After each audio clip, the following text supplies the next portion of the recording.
Bonjour à tous et bienvenue sur ma chaîne Tuto Afro. Si c'est votre première fois d'arriver sur ma chaîne, n'hésitez pas de vous abonner, de cliquer sur la cloche de notification pour ne pas rater une de mes prochaines publications. Je publie tous les mercredis et samedis 18h30 heure de Paris. Aujourd'hui dans cette vidéo, nous allons aborder la thématique de comment déclarer ses impôts par papier. J'ai eu à le faire l'année passée, mais la vidéo que j'avais postée était incomplète. Suite à plusieurs relances de certains de mes abonnés et des téléspectateurs de mon contenu, j'ai décidé de refaire cette vidéo en 2022 de façon complète avec le CFA. Donc, je vous rappelle d'abord les dates et du calendrier de déclaration des revenus en 2022. Ceci peut être appliqué pour toute la vie ou il peut avoir certaines modifications chaque année sur le calendrier. En 2022, pour déclarer ses revenus de 2021, les départements de 0,1 à 19 et les résidents à l'étranger doivent déclarer leurs revenus au plus tard le 24 mars 2022. Les départements du 20 à 54 au plus tard le 31 mai 2022 et le reste des départements jusqu'au Dom-Tom, vous devez déclarer vos revenus au plus tard le 8 juin 2022. Voilà, nous allons donc passer à la déclaration par papier. Je vais vous montrer comment remplir votre déclaration si vous êtes célibataire, si vous êtes marié et si vous avez des enfants à charge, ou bien si vous êtes uniquement célibataire sans enfants. Passons au vif du sujet pour le remplissage du formulaire Revenu 2021.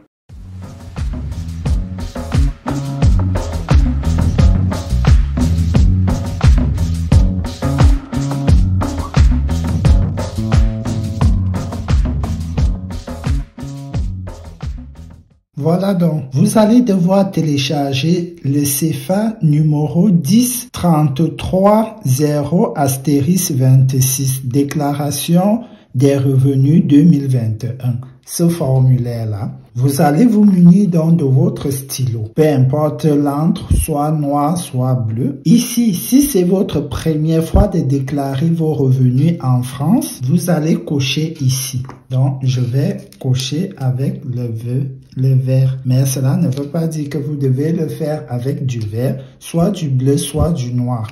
Je le fais pour mieux sortir les exceptions. Donc voilà, le vert, ça sera pour les personnes qui déclarent leurs revenus pour la première fois. Et ici, si c'est votre seconde fois où vous avez l'habitude de déclarer vos revenus par papier et que vous ne voulez pas les déclarer en ligne parce que en ligne vous recevez votre déclaration automatique pour ceux qui travaillent ou même pour ceux qui ne travaillent pas, qui ont déjà déclaré leurs revenus, vous le recevez une fois sur votre compte et la déclaration est automatique. Si vous avez déjà donc eu à déclarer vos revenus, vous allez remplir ici votre numéro FIP. Ceci est disponible sur votre déclaration de revenus. Ici, votre numéro fiscal. Ici, si vous êtes marié ou en concubinage, donc dans le même foyer, vous allez renseigner le numéro fiscal de votre conjoint ou de votre conjoint, de Pacs ou de votre épouse ou de votre époux. À ce niveau, vous allez donc devoir renseigner votre nom, prénom, date de naissance. Ici, vous allez sélectionner votre civilité dans la personne qui déclare ici, dans le premier déclarant, la personne d'ici, ici, la deuxième personne à ce niveau. Si vous êtes célibataire, vous vous contentez de remplir que cette partie-là. Du coup, si vous êtes un monsieur ou une femme, vous allez donc cocher là pour le monsieur. Ici, vous allez saisir votre nom. Ici, nom de naissance, votre prénom, date de naissance, lieu de naissance dans le département et commune de naissance si c'est à l'étranger. Vous prenez votre nom de naissance, par exemple, Tuto, voilà, et votre prénom, Afro, comme ça, voilà. Et ici, vous allez mettre votre date de naissance, ici, 25 06 1994. Par exemple, votre date de naissance, votre lieu de naissance, donc ici, il s'agit de votre département. Pour des personnes nées à l'étranger, c'est 99, donc hors département de France, peu importe où en Afrique, voilà, vous mettez 99 et ici, pour ceux qui sont nés dans la Vienne, Paris et tout, vous mettez votre département ici. Donc moi, je mets 99. Là, je suis né à l'étranger. Et ici, vous mettez votre ville de naissance. Je mets par exemple Yaoundé là, ici. Voilà. Donc, ville de naissance ou commune si né dans un pays à l'étranger. Voilà. Et ici, si vous êtes donc marié, ou en concubinage avec une femme ou un homme, vous mettez là. Et ici, vous mettez donc le nom de la personne. Par exemple, tuto, voilà, afro, bis, voilà. Ça, c'est... Et ici, vous mettez 01, 02, 2000. Voilà, département de naissance. Si c'est à l'étranger, ainsi de suite, c'est la même chose. 86. Voilà, Poitiers par exemple, si la personne, là où la personne est née. Une fois que vous avez donc rempli cela, ici, nom auquel les courriers seront adressés. Donc ici, vous allez donc mettre le déclarant numéro 1 ou le déclarant numéro 2 à qui les courriers seront adressés. Donc nous allons dire que les courriers seront adressés à tuto afro 1. Donc le déclarant numéro 1, son numéro de téléphone, donc son 06 ou son 07 00 000, bref, vous connaissez. Et l'adresse email, donc vous allez mettre l'adresse email, votre adresse email personnelle, dont vous avez accès. Voilà, vous allez mettre là par exemple tuto@gmail.com. Ici. Voilà, si c'est pour mais vous voulez aussi que pour le deuxième déclarant soit aussi adressé, vous mettez aussi son nom ici, son adresse email et comme ça, vous deux, vous recevez le courrier et il y aura monsieur ou madame tel et tel. Voilà, ici. À ce niveau, la deuxième partie donc, votre adresse en janvier 2022, voilà l'adresse. Vous mettez le numéro de la rue ici, rue numéro Jean Manassé. Par exemple, vous connaissez la rue de chez vous, vous mettez là le code postal 86 000. Voilà la commune, dans la commune c'est la ville. Voilà, vous mettez là le numéro de l'appartement. Si vous êtes dans l'appartement, vous mettez là appartement 8 par exemple 08. Escalier 1, bâtiment, résidence, voilà. Et ici, le nombre de pièces. Voilà, vous allez mettre ici par exemple 2 pièces pour un T2, ou bref, vous connaissez votre appartement. Ici, vous êtes propriétaire ou locataire. Ici, vous allez cocher votre statut, colocation, hébergé à titre gratuit, nom du propriétaire et tout, nom du colocataire. Ici, vous allez mettre locataire par exemple et ici, vous mettez ce que vous voulez. Si vous connaissez le nom, par exemple, le bailleur social, le colocataire, vous mettez là. Ici, changement d'adresse. Donc, si en 2000...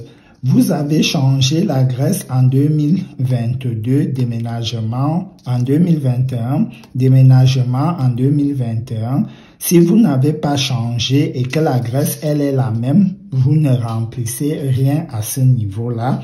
Si vous avez eu à changer d'adresse en 2021, au 1er janvier, vous remplissez l'adresse là, ici. Ah, si vous avez changé l'adresse en 2022, là, on déclare en juin. Donc, s'il y a eu un changement, vous le signalez à ce niveau-là. Ici, vous allez cocher la contribution audiovisuelle publique. Si vous avez une télé chez vous, Si vous avez une télé, vous cochez là et vous allez payer la contribution audiovisuelle. Si vous ne cochez pas, c'est considéré que vous n'avez pas de télé. Ici, vous allez donc mettre, il faut signer à ce niveau, vous allez mettre la ville où vous êtes. Par exemple, là, Poitiers. Aujourd'hui, c'est le 1er juin 2022. Voilà, vous écrivez là. Et une fois là, vous signez. Voilà, par exemple, comme ça. Une fois que vous avez fait cela, si vous souhaitez déclarer une fortune ici, si vous souscrivez à la déclaration impôt sur la fortune, cochez ici. Si vous déposez la déclaration à titre du mandataire d'un mandat apposé d'un cachet, ici vous cochez. Donc si vous déclarez les impôts pour une personne, voilà, et que vous êtes mandataire, vous cochez là. Si ceci ne vous concerne pas, vous laissez là. Vous tournez la déclaration par derrière là. Ici, vous allez donc mettre votre statut ici. Si vous êtes marié, vous cochez marié. Si vous êtes célibataire, vous cochez célibataire, donc vous connaissez mieux votre statut que moi. Si vous êtes parent isolé, ça veut dire vous êtes célibataire, divorcé ou séparé, vous avez un enfant, voilà, vous cochez ici que vous êtes parent isolé. Ici, des changements, date de changement pour des personnes qui ont divorcé par exemple ou qui ont dissous leur Pacs. Voilà, vous mettez la date du mariage ici, la date du Pacs ici, vous mettez le numéro fiscal du conjoint, donc de la personne avec qui vous vous êtes pacsé si la personne n'était pas sur votre toit en ces périodes d'ici. Voilà, ici vous allez donc mettre votre numéro le numéro de votre conjoint, son numéro fiscal. Vous optez pour une déclaration séparée. Là, vous allez choisir si vous voulez que chacun ait ses déclarations de son côté ou si vous voulez additionner vos déclarations, vos revenus pour pouvoir avoir des parts.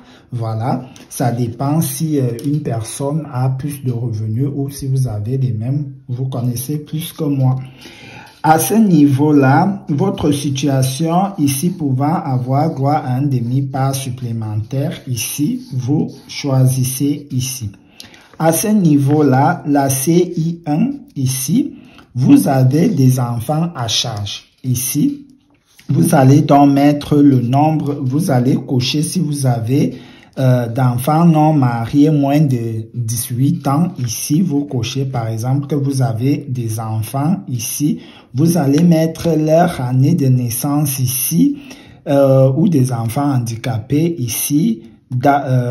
Et après ici, enfant titulaire de la carte d'invalidité. Donc, si l'enfant est handicapé, ici, vous allez cocher là. Et ici, vous allez renseigner le nom, prénom de votre enfant à ce niveau-là. Ici, si vous êtes en garde alternée de votre enfant, dont vous êtes séparé, vous avez des enfants de moins de 18 ans qui vivent une semaine chez vous, une semaine chez la maman, ainsi de suite, vous cochez là et vous faites la même chose ici. Si l'enfant a la CEMI, la carte d'invalidité, voilà, vous cochez là, vous remplissez, vous mettez les noms des différents enfants que vous avez. Autre personne invalide sur votre toit, par exemple votre mère, bref, vous cochez, vous renseignez la date, l'année de naissance de la personne et de son nom ici.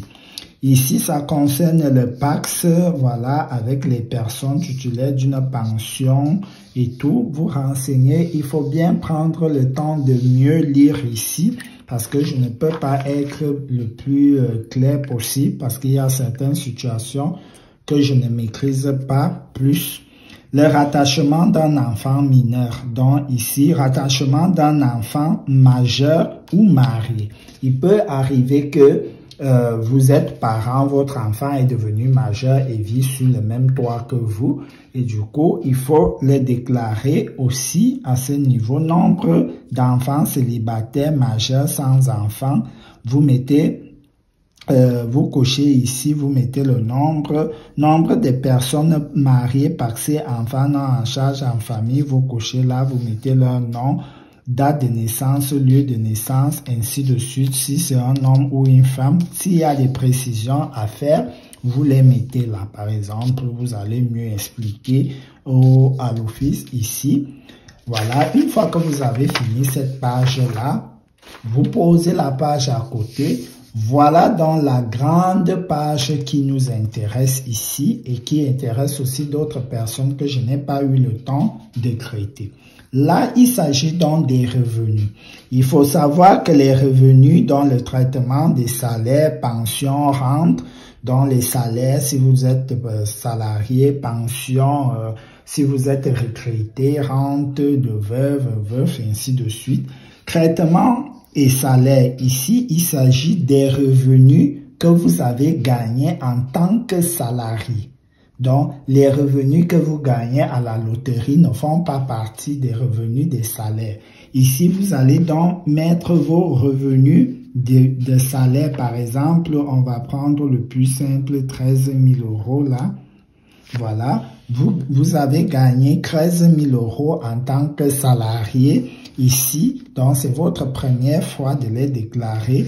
Voilà, vous mettez là, revenus des salaires des particuliers employés, voilà. Ici, vous connaissez bien, vous mettez là, abattement forfaitaire, donc il s'agit des assistants maternels, bref, vous connaissez ce que c'est qu'un salarié employé particulier, donc les personnes, voilà, non. Les heures supplémentaires exonérées sur vos fiches d'impôt de salaire, vous avez des heures supplémentaires, vous les mettez là. Les revenus des associés garants ici, vous mettez vos revenus là, droit d'auteur, fonctionnaires, chercheurs, donc par exemple les personnes qui ont des chaînes YouTube, qui font des musiques et tout, ils sont inscrits à la SACEM et tout, donc la partie là concerne donc les musiciens et les autres parce que leurs revenus ne font pas partie des salaires. Ici, salaire perçu par le non-résident et salaire de source étrangère, impôt égal, voilà, ici, si par exemple la personne, vous travaillez à l'étranger, ainsi de suite, c'est à ce niveau-là. Autre salaire imposable de source étrangère, vous mettez là. Frais réels. Ici, les frais réels, il s'agit de certains frais pour les personnes qui se déplacent pour le travail en voiture. Ça, je ne maîtrise pas trop. Je ne vais pas m'hasarder à vous expliquer ce que je ne maîtrise pas. Ici, vous mettez la pension retraite rente, dont il s'agit des personnes, voilà, des retraités, des veufs, des veuves. Vous allez mettre les sommes que vous avez perçues. Donc, et ici, si vous n'avez rien, vous mettez juste 0, 0, 0, 0. Là où vous n'avez pas de l'argent qui ne vous concerne pas, vous mettez des zéros. Et ici, si vous avez de l'argent qui vous concerne, vous mettez la somme là. Ici, capital de plan d'épargne retraite, vous mettez là. Pension d'invalidité, vous mettez la somme totale sur les 12 mois ici. Pension alimentaire perçue. La partie ici. Il faut le mettre lorsque vous avez des enfants et que vous recevez une pension alimentaire, et c'est pareil aussi aux parents qui versent une pension alimentaire. Il faut bien penser à le mettre. Ici, pension alimentaire, supposons vous avez un enfant, vous versez une pension alimentaire à 1500 vous recevez une pension alimentaire, bon, à 1500 €, on ne peut pas percevoir, sauf si c'est Brad Pitt. Pension alimentaire perçue, pension alimentaire perçue par le non-résident, ici vous mettez autre pension imposable de source étrangère, voilà, rente viager et titre onéreux, rente perçue non résident, ici vous faites la même chose. À ce niveau-là, le deuxième déclarant, si vous avez choisi mettre votre revenu, donc ici, votre conjoint ou votre femme, épouse, conjointe, ici, par exemple, votre enfant, ainsi de suite, personne à charge qui vit chez vous, votre enfant non marié, ainsi de suite. Une fois que vous avez fini cela, vous quittez là. Donc, à ce niveau-là, vous allez revenir à ce niveau, les revenus des capitaux immobiliers, donc revenus des capitaux immobiliers. Produit de bons de contrat de capitalisation d'assurance vie de 8 ans et plus. Donc, si vous avez une assurance vie, vous mettez là versement effectué à compte produit imposable, bon de capitalisation, assurance vie. Tous ces produits-là, il y a vos placements, la CGT et tout. Donc, ici, vous allez mieux lire ici et vous mettez là. Revenus déjà soumis au prélèvement aux sources sans déduction de CGT. Ici, vous connaissez exactement ce qu'il y a à mettre là. Je ne peux pas vous expliquer trop là. À ce niveau-là, vous optez pour l'imposition au barème des revenus capitaux immobiliers et gains de cession de valeur immobilière. Si vous choisissez, vous cochez là. Si vous ne voulez pas, vous laissez. Une fois que vous avez donc fini là, c'était la partie qui consistait pour les revenus. Si à ce niveau, cette page concerne les personnes qui sont hébergées. Si vous déclarez, par exemple, vous vivez chez votre maman, vous avez l'habitude de déclarer vous-même vos revenus directement, vous n'êtes pas rattaché à votre parent. Ici, vous allez donc faire votre hébergeant va vous faire la déclaration. Dans cette attestation d'hébergement, le nom de la personne qui vous héberge à ce niveau, domicile atteste d'avoir hébergé de la date telle jusqu'à la date d'aujourd'hui. La personne va signer là et fait à Poitiers. Voilà, la personne va signer Poitiers, par exemple, la ville, aujourd'hui le 1er 06 2022. Voilà, une fois la personne signe là, la personne doit joindre obligatoirement sa dernière taxe d'habitation, contrat de bail ou taxe foncière de la personne, voilà, donc de la personne qui vous héberge, doit vous donner un de ces documents-là. Une fois que vous avez donc fini là, ça c'est bon. Si c'est votre première fois de déclarer dans vos revenus en France, voilà, vous devez fournir ces documents-là. Si vous êtes locataire ou en colocation, vous devez fournir un contrat de bail de votre logement au 31 décembre 2021. Si vous êtes hébergé à titre gratuit, vous devez fournir ceci plus les documents demandés là. Si vous êtes à l'hôtel, donc si vous vivez toute une année à l'hôtel, vous devez fournir une attestation d'occupation d'une chambre d'hôtel au 31 de l'année passée. Si vous êtes hébergé dans un foyer, une attestation du foyer qui vous héberge. Si vous êtes domicilié auprès d'un centre communal d'action, donc une attestation d'élection, dont l'attestation de domiciliation, par exemple à la Croix-Rouge, au CCAS. Si vous êtes rattaché jusqu'à maintenant au foyer fiscal de vos parents, voilà. Ici, vous allez donc mettre le nom de votre père, votre mère, leur adresse.